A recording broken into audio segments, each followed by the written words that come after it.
Now that we've lied, now that you have, and your office, lied to the American people for years, told the American people that a lab leak was a very destructive conspiracy. That's your boss's statement while you were his chief of staff. Of course, we now know that that was the conspiracy, to hide this from the American people, to censor people who went out and said, you know what, actually maybe this is a lab leak. Your office, Dr. Fauci and others, tried to actively censor them. There was a propaganda effort that this paper was the center of, and now everybody says, oh well, we just weren't sure at the time. We didn't really know. You knew exactly what you were doing. You were actively misleading the American people the entire time. Oh, that's ridiculous. Let me just stop you right there. I cannot have these lies just continue to be told over and over again. Sorry, and wrong. That's false. You people repeatedly said it. Ladies and gentlemen, patriots, I need your full attention for this one, because the lies are no longer whispers. They're screaming out of the halls of power in Washington, D.C. Welcome back to Right View Nation, where we cut through the noise, expose the swamp, and fight for the truth, no matter how uncomfortable it may be for the elites. And let me tell you something, they've been caught red-handed. Senator Josh Hawley just took a blowtorch to the carefully crafted narrative that the NIH, Dr. Fauci, and their cronies have been spinning for years. That the COVID-19 pandemic absolutely could not have come from a lab. That anyone who dared to suggest it, like us, was nothing more than a conspiracy theorist. But here's the truth, and Hawley laid it out plain as day. Hey, new. Thank you very much, Mr. Chairman. Thanks to all of the witnesses for being here. Dr. Wolinitz, if I could start with you. You served as the chief of staff to Francis Collins for 4 years, is that right? That's correct, Senator. From 2017 to 2021, is that correct? Yes, that's correct. So right through the heart of the pandemic. Yes. I noticed that Dr. Collins was intensely interested in discrediting the lab leak. I guess we'll call it a hypothesis. I think it's probably a little bit stronger than that, now that we know something of what our intelligence agencies have long assessed. Last month, I had the chance to speak with Dr. Robert Gary, who sat right where you are, who co-authored that really, frankly, shameless propaganda piece, the Proximal Origin paper, which infamously stated that the SARS-CoV-2 is not a laboratory construct or a purposely manipulated virus. It went on to say it could not possibly have come from a lab. This, of course, we now know is not what multiple U.S. intelligence agencies assessed. What interests me is that your office was very involved in that paper, which was supposed to be an independent piece of scientific analysis. But Dr. Collins actually called Dr. Gary when he was supposedly working on the paper on February 1st, 2020. Is it normal for scientists who are supposedly doing independent research to get together and talk about how their conclusions are going to come out? Thank you for the question, Senator Hawley. I think in general, yes, it is quite common for scientists across biomedical research fields, while they're in the process of doing research, to discuss with colleagues and other scientists. I do not believe that that is an accurate description of the conversations that took place. Well, tell us, what were the nature of the conversations? So, while I was not present for those conversations, my understanding based on readouts is there was a lot of interest in the origins and current understanding of SARS-CoV-2. And I think it's important when we're talking about the term lab leak theory to differentiate between the idea of a virus escaping from a lab, which is a biosafety violation, versus a virus that is engineered or manipulated in the lab and then escapes. Yeah, and your boss and Dr. Fauci tried to discredit both of those things. They said that the lab was absolutely not involved. We know that at the time that this paper was supposedly being written, because we now have the private correspondence from Dr. Fauci, your boss said that it was a very destructive conspiracy to think that there was a lab involved. So he's on the phone with a scientist, quote unquote scientist, who's supposedly writing an independent paper. By the way, Dr. Gary testified under oath that he was coming to his conclusions while this paper was being written. He was discovering the answers But we now know that your boss was on the phone with him saying this is a very destructive conspiracy before the paper was even written. My question is, why was your office so intent on pushing to the public the idea that this could not possibly have been a lab issue? Is it because of the NIH's role in funding gain-of-function research at the lab? Is that the reason why? So, Senator Hawley, I would say that in the event of any new and emerging infectious disease, if you've ever gone through a tabletop exercise in biosecurity, Yeah. Answer my question. Is it because that NIH was actually helping to fund, EcoHealth was funding gain-of-function research in No, Wuhan? I believe that's an inaccurate assessment. In fact, your boss misled Congress and testified falsely that NIH and the EcoHealth had never conducted gain-of-function research in Wuhan, correct? No, that's incorrect. He did testify that. I believe, sir, that what he testified to was that there was no evidence at that time that NIH was funding research that met the scope of the P3CO policy, which I want to differentiate from the term gain-of-function research, Oh, of course. which is a This is broader the classic. term. This is the classic.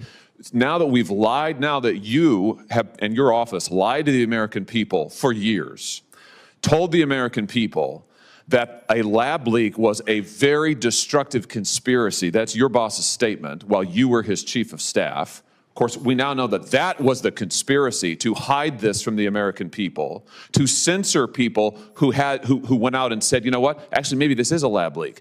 Your office, Dr. Fauci and others, tried to actively censor them. There was a propaganda effort that this paper was the center of, and now everybody says, well, we just weren't sure at the time. We didn't really know. You knew exactly what you were doing. You were actively misleading the American people the entire time.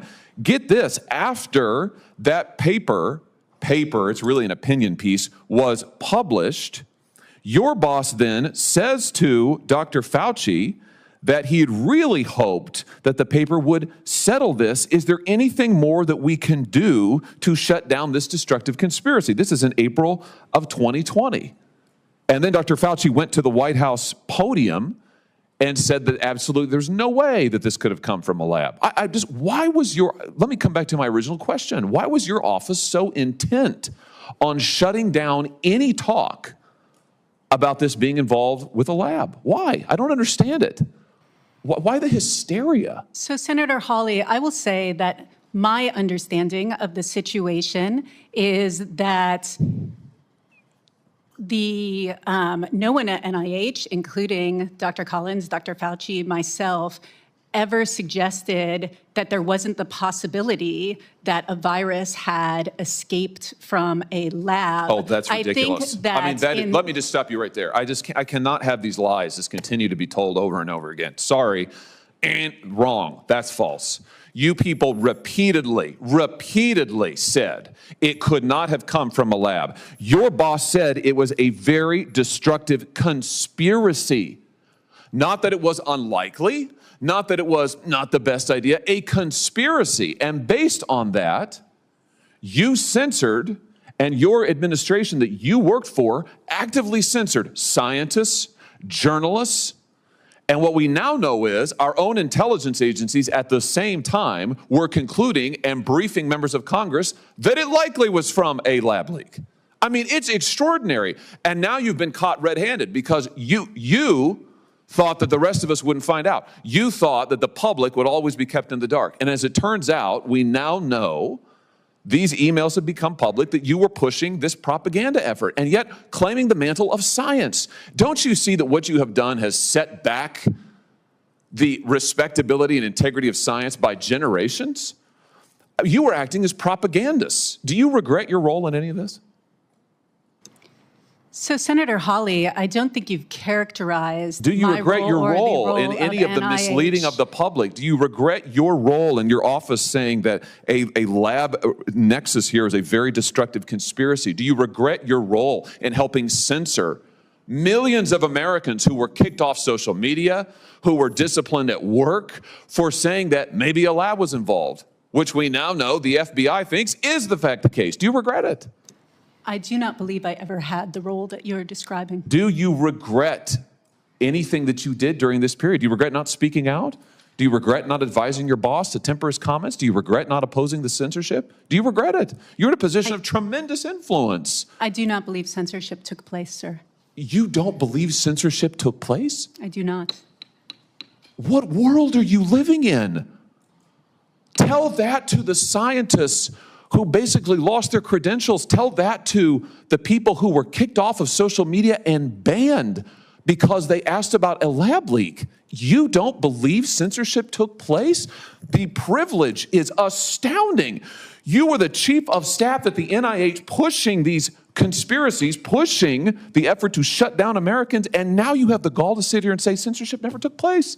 I mean, it's unbelievable. Senator. Unbelievable. Senator. I can't believe, Senator. I cannot believe that that's your testimony. And frankly, I can't believe you have the gall to sit here and say that. Thank you, Mr. Chairman. Thank you. Senator Rosen, you're recognized for your questions. Senator Peters, may I have a chance to expand on my comments for a moment? If you could be Yes. brief, please. We have other questions. Yes, thank you. I think I want to make it very clear that I certainly, and I do believe this is true of others at NIH as well, including Dr. Collins and Dr. Fauci, have never dismissed that the potential origins of SARS-CoV-2 leading to the COVID-19 pandemic are known, that there is that we just don't have the evidence to be able to make a determination. That's not what the paper said. The paper said it couldn't have come from a lab. It could not have come from a lab. Your boss said it was a very destructive conspiracy. But I please let her Good. I'd like to go forward with my questions, please. They knew this virus could have come from a lab. They were briefed. The intelligence agencies had suspicions early on. But instead of being transparent with the American people, instead of treating us with even an ounce of respect, they chose to cover it up. They worked behind closed doors, made late-night phone calls, and coordinated propaganda pieces disguised as scientific studies to shut the rest of us up. And now we have the proof. Exactly, Senator Hawley. Caught red-handed. Dr. David Morans, Fauci's right-hand man, sat there under oath and tried to play dumb. Claimed he didn't remember, didn't know, didn't have a role.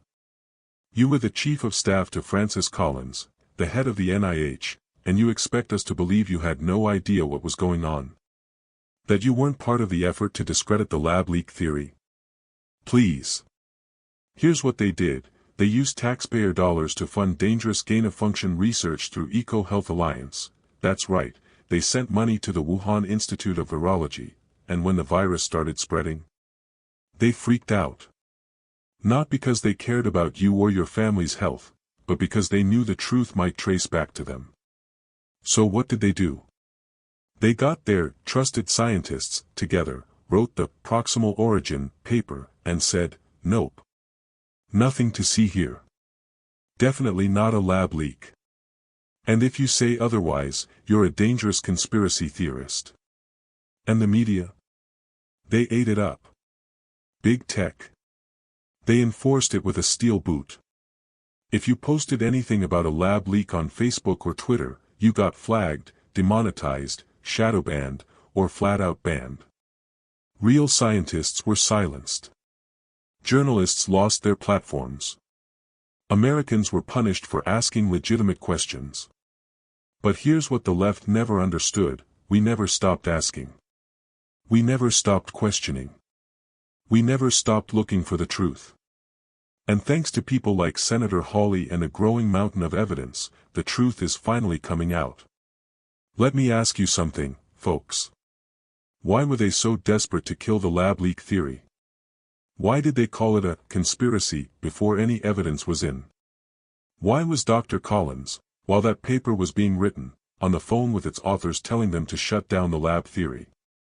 It's because they were protecting themselves. Not science. Themselves.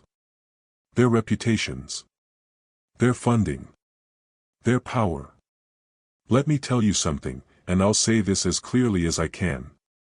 What Fauci, Collins, Morans, and the entire NIH bureaucracy did was not science. It was politics. It was propaganda. And it was censorship. And what gets me more than anything is that this entire time, they had the nerve, the audacity, to act like we were the ones undermining science. No. They were undermining science. They were the ones who used their titles and taxpayer-funded positions to manipulate public opinion. Now Dr. Morin says he doesn't believe censorship took place. That's rich. Tell that to the scientists who lost their grants. Tell that to the reporters who got blacklisted. Tell that to everyday Americans who just wanted to share an article or ask a question and got de-platformed for it. You know what this is really about? Control. Control over the narrative. Control over the science. Control over you.